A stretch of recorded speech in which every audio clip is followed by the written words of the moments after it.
All right. So, Part 2. so Ben, then. No, I'm kidding. So Ben, I have the Holy Bible here.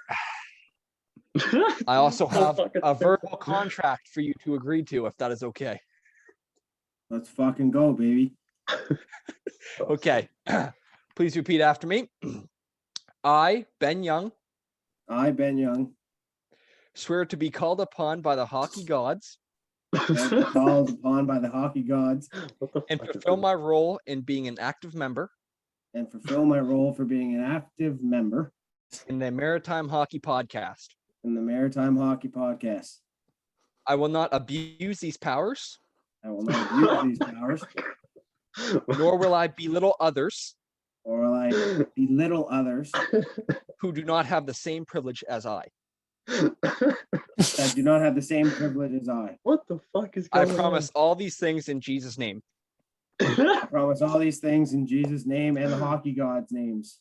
Amen. Amen. Let's You're done. go. You're done. All right. With that being said, boys, let's officially introduce the newest member. There it is. There it is. That's officially. Now he has to. Now, if he has an Instagram, he needs to put Maritime Hockey Podcast in the bio. Oh my fuck! No, I got mine in the bio. Boys, I don't know if he's that. Yeah, I don't know if we're at that step yet. I don't even have it in my bio, but.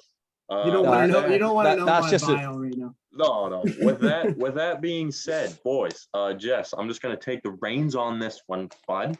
Yeah. Perfect. Go ahead. Head coach Ben Young. Breaking news. As of right now, Ben Young has officially joined the Maritime Hockey Podcast crew. We are now a foursome. Time. Oh, Yeah. I shouldn't have said that. But let's go, boys. This is big things. Perhaps longer episodes with the upgrade. We'll see. Still talking to our The big management on off-season. that. Yeah. Off-season So this part 2, hot start, very hot start. Yeah. Got the emotions going a little bit. I got the goosebumps, boys. I'm ready to fucking I'm go. pumped. I'm excited. Let's go. I'm excited. I think here, Jess, you kick us off. What's tickling your brain there, Jess? What are we closing this up on? What are we opening this episode with? Yeah. We can just open it up with some more stories from Ben if we want. I agree. Might as well get to know. Yeah. The fans need to get to know him. Yeah. Fans need to get to A know little bit all more about Ben. 34 of them. All 34 Oh, subscribers. we're gonna get all warm and cozy, are we? Yes, sir. We sure are. Oh, I'm gonna be the bad one on this podcast and having a couple beers. 29 years old, Saturday night. No. It's the way she goes, boys. In lockdown, I can't wait to be able to do this. Not in lockdown, and then all of a sudden we could be on a patio or something like that. Well, No, I just you guys did your whole your hockey memories and stuff like that episode. I've been following since episode 1, boys. Let's go. loyal subscriber. Let's go. Yeah. But got into hockey at a young age, like everybody did. Everybody usually does. There's some different ones that come in at different ages, but I learned how to skate when I was 3, and then moved out to Alberta. Born here, and I'm a Cole Harbour boy, but go out to Alberta, and then started playing hockey. Met one of my best friends, Matty Coble, who played very, very high level of hockey out in Alberta. Different beast out there.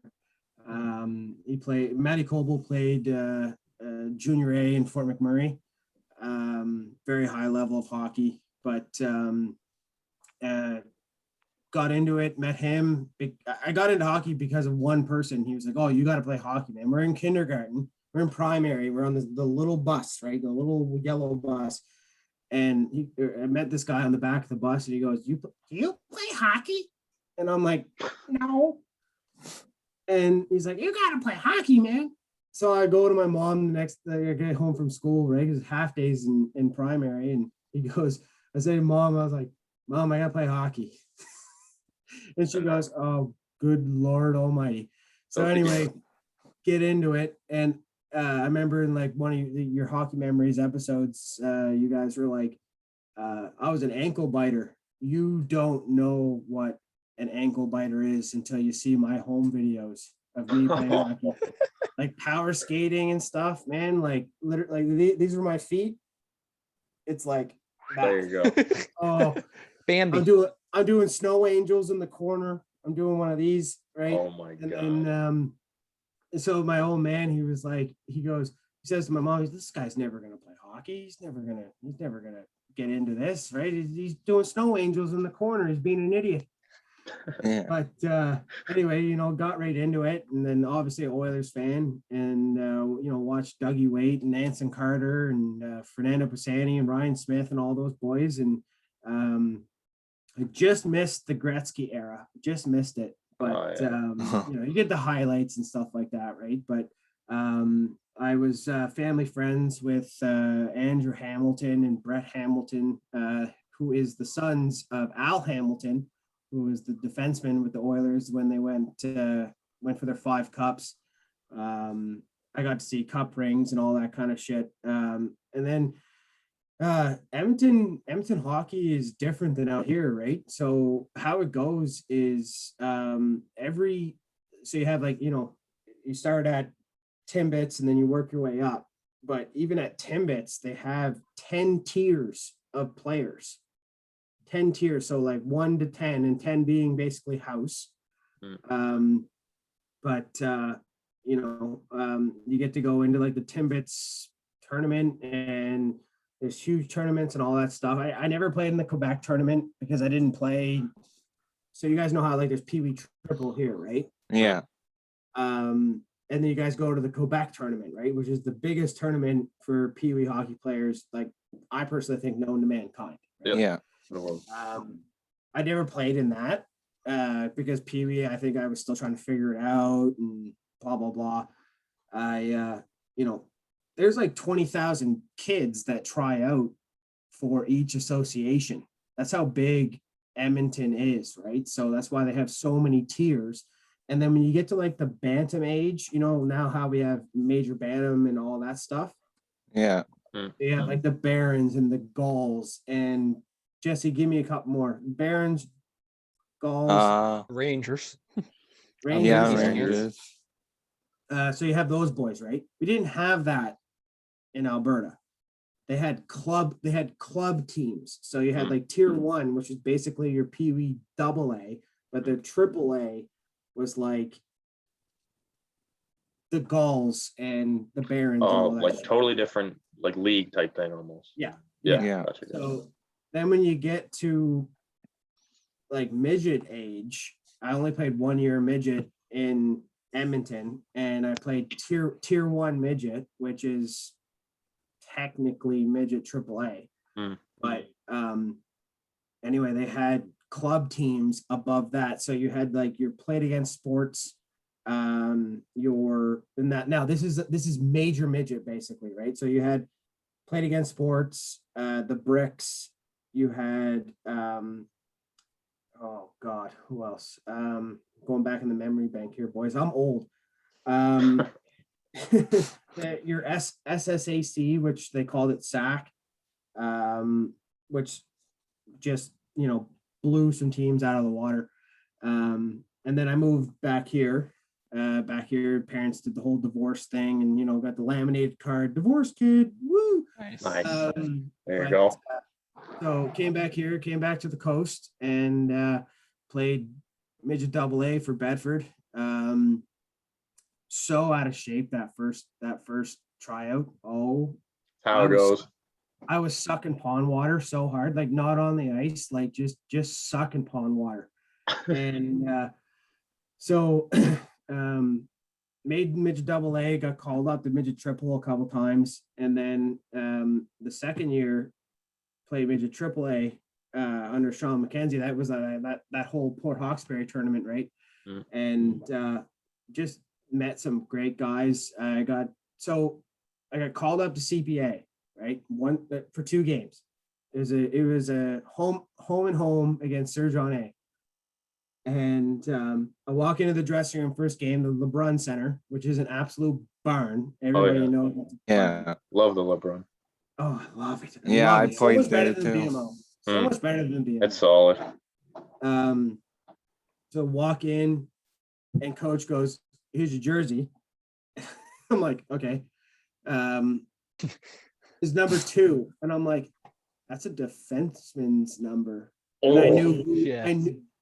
I knew whose jersey that was. It was Scott Murray's. That was his name. And he goes, "Oh, you're not a defenseman?" And I'm like, "You were at my game. You were at my game on Wednesday in East Hants, and you asked me to come and play." So anyway, I get given this defenseman's jersey, and coach goes, "Oh, you're not a defenseman." I'm like, "No." And me and 2 other guys got called up that day. And I'm like, "No, man, I'm a center. Like, you want to lose the game, put me on the blue line. See what happens. Unreal. You want to see some pizzas going up the center. See you later." Fuck. How Yeah. nervous were you then? Oh, Probably. I was, man, I had like everybody there, right? You know, Oh mom, my God. mom and the girlfriend at the time, and my brother was there, and everybody's there. They're all watching. They're all fired up, and they got signs or whatever. Oh, so anyway, we're just like sitting there, and I'm sitting in the room, and the boys are going and having a good time, doing their thing, and anyway, we won the game, and then we played at the old Dal Arena. You guys remember the old Dal Arena? Yes, man. Yeah. That's to It this looked day like my the favorite Spangler rink. Cup Arena. Like, Yeah, with, like, yeah. you know what I mean? Yeah. So we go into that game, and we actually won both games. But like Chris was talking about ice time, I probably got between both games, because they thought I was a defenseman. I probably got 7.5 minutes. Shut down D though. Shut down D hockey though. Those are a good 7 minutes. Oh, Those it are was hard. the best 7 minutes of my life, man. Yes, sir. 2-0 in your fucking high school hockey career. That's And fantastic.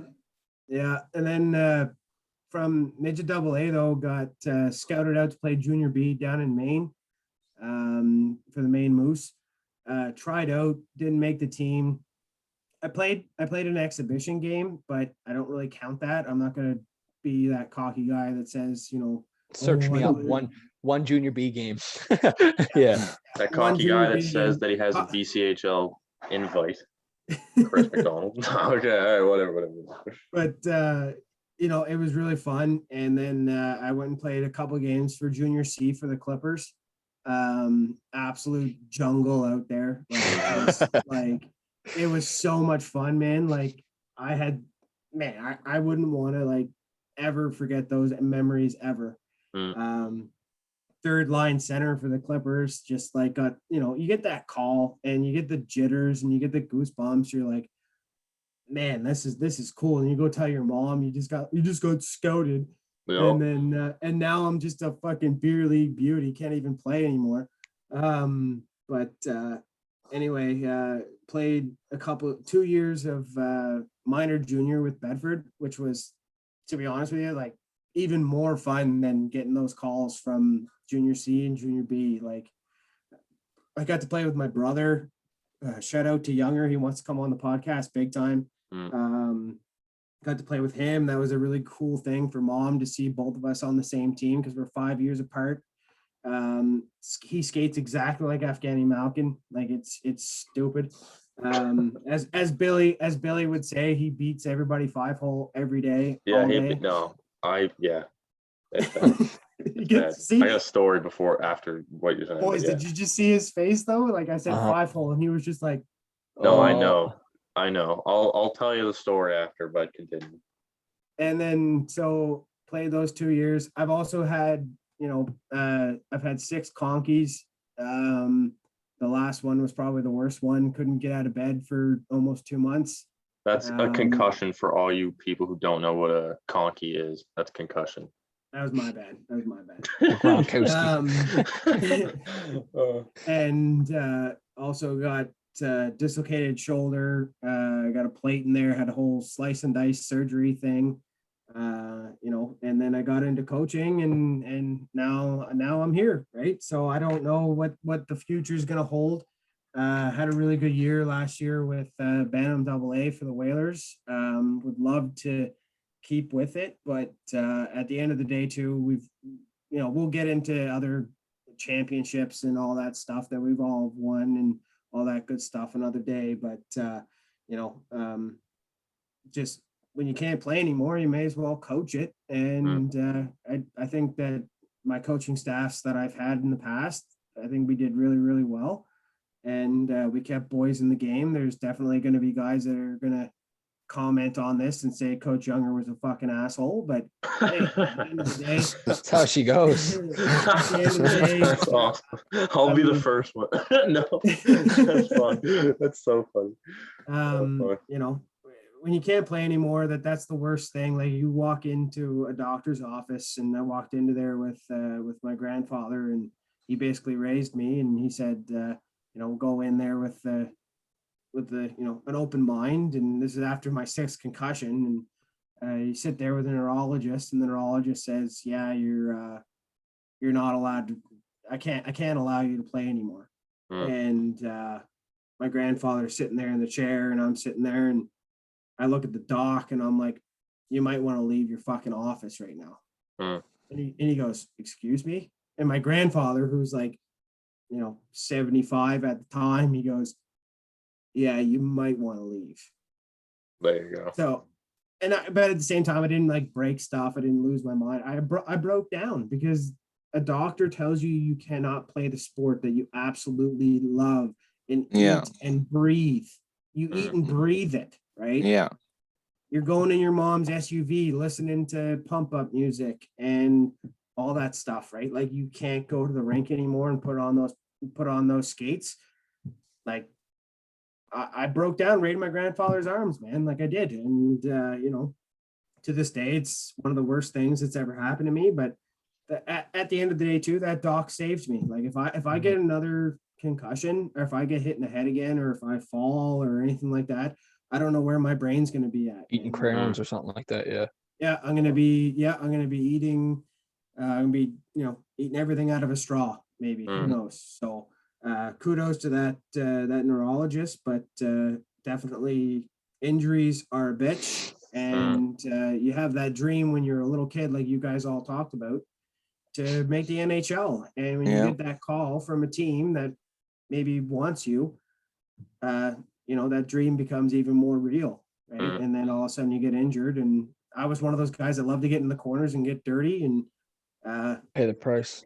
It kind of fucked me, you know what I mean? But I'll never say that I shouldn't have done that. Like I love doing it, and I love the game of hockey just like you guys do. And again, it's an absolute privilege to be able to be on your guys' podcast and be a part of this and just sit here and talk about hockey and reminisce and all that good stuff is great. And it's Saturday night, hockey night in Canada, and let's go. Just it. Game's going on, boys.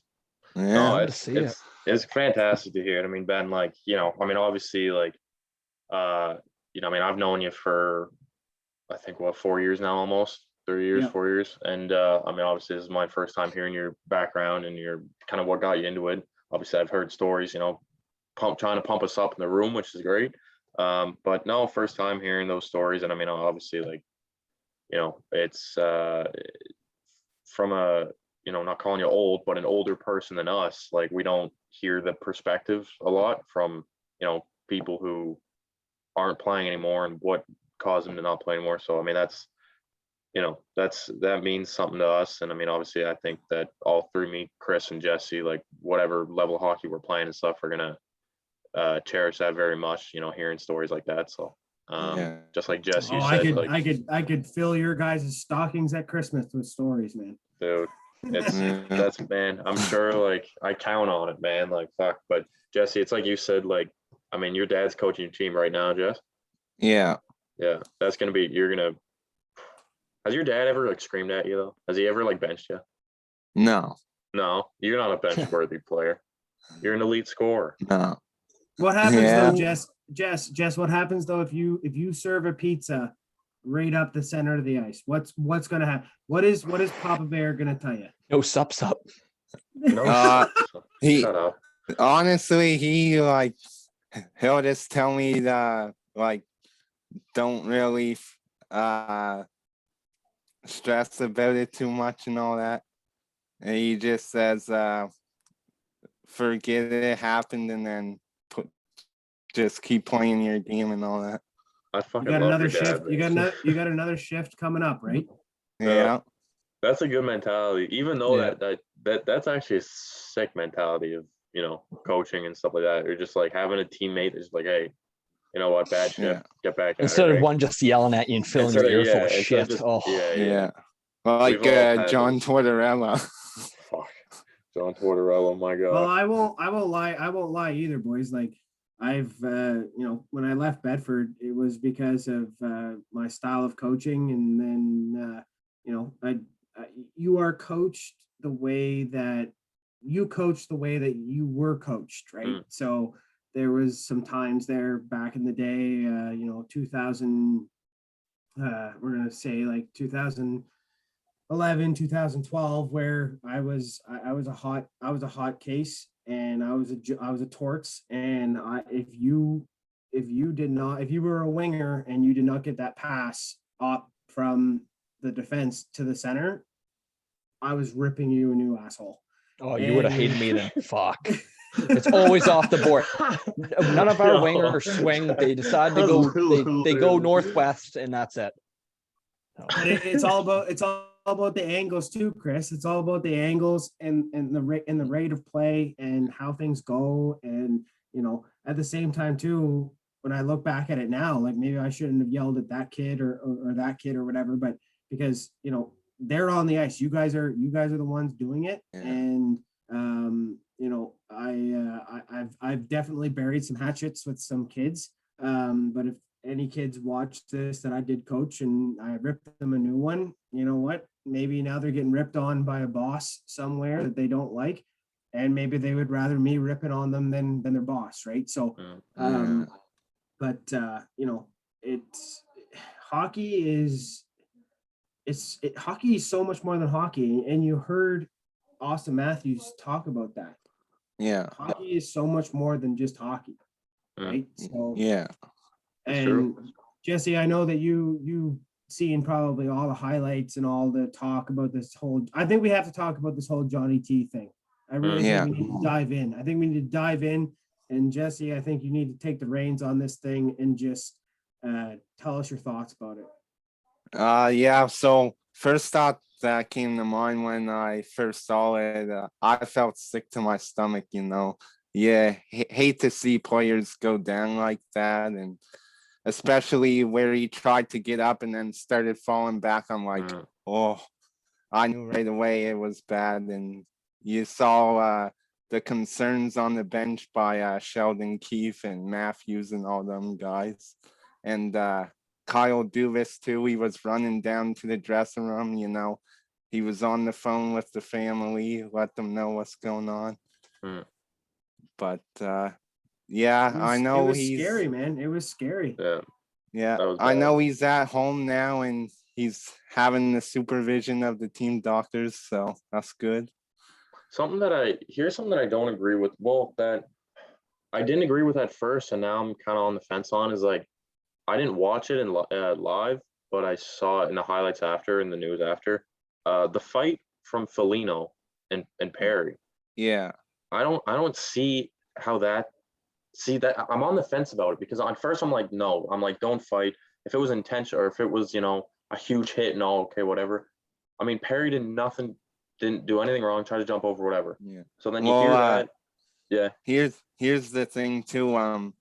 I know Perry was talking about it because they interviewed him after the game and they were asking him why he fought Foligno in that, and he was saying that Foligno said to him, "Hey, let's just settle it." And it's a game of hockey. It happens, right? I might not agree with them dropping it because it was an accident, but it's a game of hockey. You want to even the scoreboard. That's it, right? Yeah. It comes down to what this year is the first year I've ever heard all these podcasts and TSN and Sportsnet talk about the code. I was never a captain of a hockey team, but if that happened to my captain, I would have done the exact same thing that Foligno did. They obviously talked at the draw, and they must have and Foligno must have just said, you know what, this is playoffs. Let's get it over with right now. Our captain is in an ambulance right now. Let's get it over with right now so we can move on with this series. And they just threw the gloves down and it's done. I don't think you're going to see anything happen tonight. I don't think you're going to see any. I don't think, nothing more than body on body hits to Perry, but I don't think you're going to see anything too greasy like Marchand doing the whole stick thing to somebody's neck or anything like that. I don't think you're going to see that tonight. I don't know what you think, Chris. Oh, it's the same thing, right? We all seen the hit, the initial hit, like where Tavares went down, and you could see that Perry tried to jump over him. You see him as soon as his leg connects with the head, he's in the air. He's Supermaning over Tavares.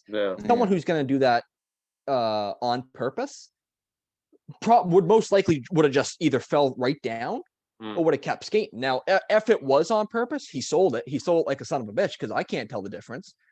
No, I mean, he jumped over him. Like, there's exactly. no way. There's no way he. No, there's no shot that, if anyone really, if there are pissed off Leaf fans or any hockey people for that matter who are really trying to like look at this and actually get upset at Corey Perry for this, regardless of his reputation. I know the reputation. We all know he's a grease player or whatever. If people are actually using energy to like bash on Corey Perry for this, it's like, dude, you gotta check yourself, because it's like there is not one piece of evidence there that it's like, man, that's intentional. Like, look at it, fast speed. Like, he's just getting out of the zone to try to get back in position, and he knees him right in the face, and as he's jumping over him. Now, if he didn't jump over him and he just barreled right through him and sliced his face, then you could probably be like, you might want to try to get out of the way. But dude, he did everything he could, so people getting I see people getting mad at Corey Perry. Shut up. That's so ridiculous. That's such bullshit. Getting mad at Corey Perry. Like, you can't do anything. Yeah. And I mean, when he was getting stretchered off the ice too, Perry went over and gave him a tap on the leg there. Yeah. I mean, that's the classic hockey thing to do. Mm-hmm. Yeah. Like, I when I was playing playing midget AAA, we played Sackville, and there was a girl on the team. And hey, you're playing boys hockey, you're gonna get hit. Yeah. You're gonna get hit. You want to play at this level. And I went into the corner and I bungeed a fucking girl on the team. I threw her in the next week. And I had 3 guys on top of me. And of course, like, my boys came in and whatever. And after the game, in between the benches, like in between the bench, or sorry, not after the game, in between the dressing rooms, I walked out coincidentally the same time that she walked out, and she knew my number 11, and she was like, that was a clean hit. Sorry for my guys like getting all bent out of shape about it. And I'm like, you're playing the highest level of hockey in midget. Like, good for you. But guess what? You and me are the same when we go into that corner. Yeah. We're the same. I'm not going to discriminate. I'm not going to. No sexist here. I'm going to treat you like a male. I'm going to body your ass if I'm in the corner with you. Yeah. No doubt. And if my hit's a little harder than yours, sorry. Yeah. Like, I mean, that's just hockey for you, Yeah. So at the end of the day, if I give Corey Perry the absolute kudos for giving him a little tap when he's on the stretcher. But those boys have won Olympic gold medals together. Yeah. He's not out there to take that from Johnny T. Yeah. No. Like, that's crazy. just not happening. Like, they're literally friends. Like, he said after, he's like, bro, I know. He's got his phone number. Like, he's like, I know John very well. He's like, I'll text him after and like whatever. So it's like, anyone who really thinks that it's like I said, anyone who thinks that's intentional, it's a piece of shit. Could you imagine that if anything detrimental did happen to Tavares, how bad Perry would feel? Like, if something did happen to his neck or head or something. Yeah. Which I mean, he's concussed. Like, he's concussed for sure. That was probably the best case scenario out of this. He's got a conky all day long. Oh, of course. He will not be back this season. No. I mean, it's at least. I mean, he's out of the hospital. I'm sure he'll be doing well, and I'm sure that he'll play hockey next season. depending on, I mean, we've all seen Sidney Crosby's concussion. It took him a long time, so whatever. But yeah, I I just, know some people were saying he might be back for round 2, but I don't think no, I don't so. see it. I don't see it. I wouldn't think hold- he's out yeah, for I the wouldn't rest hold- of the I wouldn't hold playoffs. my breath at all, Jess. I wouldn't Yeah. hold my breath. Yeah, I just- I I don't- think he's out the rest of the playoffs for sure. Yeah. Let's talk about those Penguins and the Islanders there. We I we really discussed it don't for want like yeah, to, we got a 5. whole other honestly. game to talk Yeah, about. we talked for like 2 minutes in the very first minute of we have Yeah. 7 minutes, 8 minutes left Billy, here. I know it's gonna hurt you. I hate.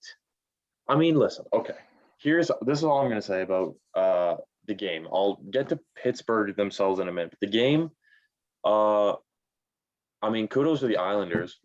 Like, I mean, that was a must-win game for them, as much of a must-win game as they've had all year. Kudos to them. They feed off the energy of the crowd like I've never seen it in my entire life. You know, everyone is packed. If you look at the rink, they only have 6,000 fans allowed. About maybe 5,000 of them are literally on this side of the rink where Tristan Jarry is. So it's like empty, like few fans, and then it's just packed Boom. on Yeah. that side, like right behind the net. Yeah. And they just feed off the energy of the crowd. So that's good on them. Sorokin didn't get the shutout I just saw. I think Penguins scored late. But That's Reese, baby. Aston Reese, but so good on the Islanders. And here's the thing. Listen, it's 2-2 now. The Islanders still have to win a game in Pittsburgh. Pittsburgh have had the best home record in the league. I don't know if the Islanders are going to come back and win. Obviously, I hope they don't. Penguins fan. But the thing with Pittsburgh, though, and the things that the Islanders have the edge on Pittsburgh, everyone's just like, oh, they're shutting down, and they shut down, whatever. Bro, that is not what's happening right now. They are not playing the Islanders type of hockey in terms of shutting down Crosby and shutting down Gensel and shutting down their team. What they're doing is they're not stopping. They don't stop the way that they play. They don't change that no matter what the score is. And they keep going, and Penguins they don't know what to do because the Islanders, they'll be down a goal, they'll be down 2 goals, but they keep consistent and they're coming at you the whole time. They had 72 hits in game 1. They had 72 hits in game 1. That's ridiculous. Penguins don't even have 72 hits in the series. That's crazy. Season. And they keep going. And that is, that's why it's like, to get out of this series, if you're Pittsburgh, you have to capitalize on your chance. If you get a power play, you got to score, right? If you have a hot start, you better score 3 goals in the first, because you know that the Islanders and Barry Trotz's system and stuff, they will not stop going. No matter what the score is, they will play the same exact way and just keep coming at you. Penguins might come at you in waves. Islanders is just, it's slow and steady the whole game, and it just slows Pittsburgh right down. It gets to them right eventually. So anyway, that's what I got to say. But game 5, like you said, Chris, earlier on, pivotal. I still think in my heart that Penguins are too good of a team to lose this series. I think it's theirs to lose, but we'll see what happens in 2 days. Yeah. Well, something that I can take away from this, and I've seen it on the stat. I know they scored a power play goal. Islanders did, but the Penguins penalty kill isn't looking too bad. When I left, I think they were 4 power plays against them, didn't give up anything. I believe the 5th one they did give up, though. I believe they gave up a little something on there, but based off what I watched, I didn't watch the whole game because the Tampa Bay and Panthers game kind of held it up for about 10 minutes. So I only got there halfway through the first, watched the second, and a little bit of the third.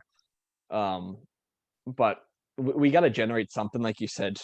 Islanders come at you constant. Pittsburgh will have waves, and when someone's always applying pressure, Pittsburgh shuts down. We've seen it before. We've seen it, last season, the season before, when we lost to Islanders, the previous one before that. That was a tough series. We gotta do something. Goal scorers need to start being goal scorers. Fucking Crosby, Gensel, Rust. That's the only line that has like 1 that point is the or only 2 line. points in the series. Like, they need to change it. They need, even when we beat Islanders in overtime the other night, it was a 1-goal game. A 1-goal game. Yeah.